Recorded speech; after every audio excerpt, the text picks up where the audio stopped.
Bienvenue dans ce module de formation où nous parlerons de l'alerte.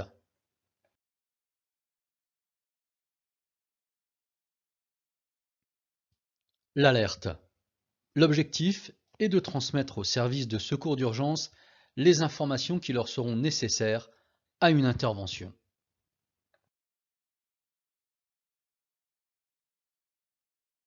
Alerter, cela consiste à informer les services d'urgence de la présence d'une ou de plusieurs victimes et de décrire leur détresse et la nature de l'assistance qui leur a été apportée.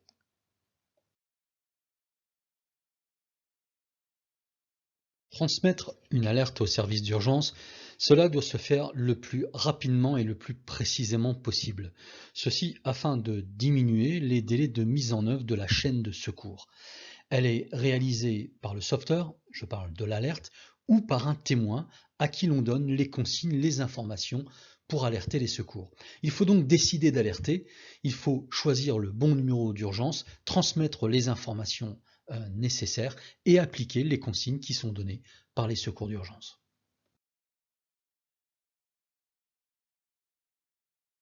L'alerte se fera par tous les moyens de communication à disposition. Le 15, le 18, le 17 et le 112 sont tous quatre des numéros d'appel d'urgence. Pour un malaise, un arrêt cardiaque, on choisira plutôt le 15.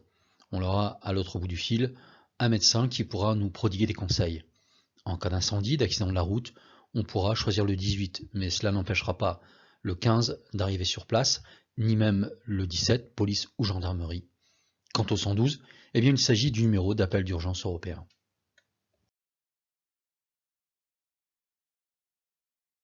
Il sera nécessaire de transmettre certaines informations primordiales au service d'urgence. N'omettez pas de donner votre numéro d'appel, au cas où l'on devrait vous rappeler. La nature du problème, est-ce une maladie, un accident, un malaise, un attentat? Essayez de localiser au mieux l'endroit où vous vous trouvez, où la situation se déroule, le nombre de victimes et leur état apparent, les gestes de secours qui ont déjà été prodigués et la présence éventuelle de risques persistants. Appliquez strictement les consignes qui vous sont données et ne raccrochez que lorsque vous en avez l'autorisation.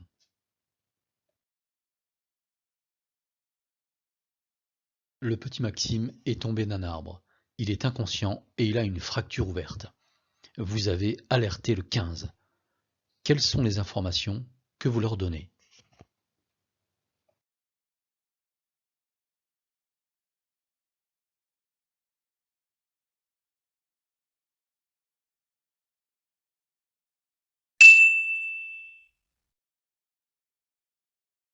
Eh bien, quelles sont vos réponses? Vous devrez évidemment donner votre numéro d'appel, la nature du problème.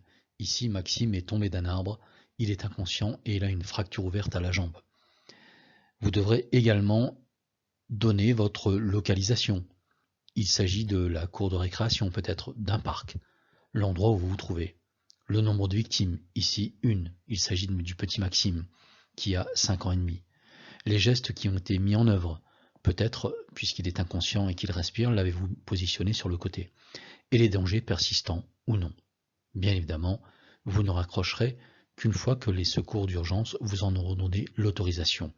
Et suivez également les consignes qui vous auront été données en attendant l'arrivée de l'ambulance. Voyons à présent les points clés de ce module. Il s'agira d'alerter après avoir évidemment assuré la protection et examiné la victime afin de déterminer ce qu'elle a. Transmettre les informations que l'on aura récoltées et appliquer les consignes, appliquer scrupuleusement les consignes qui seront données par les secours d'urgence.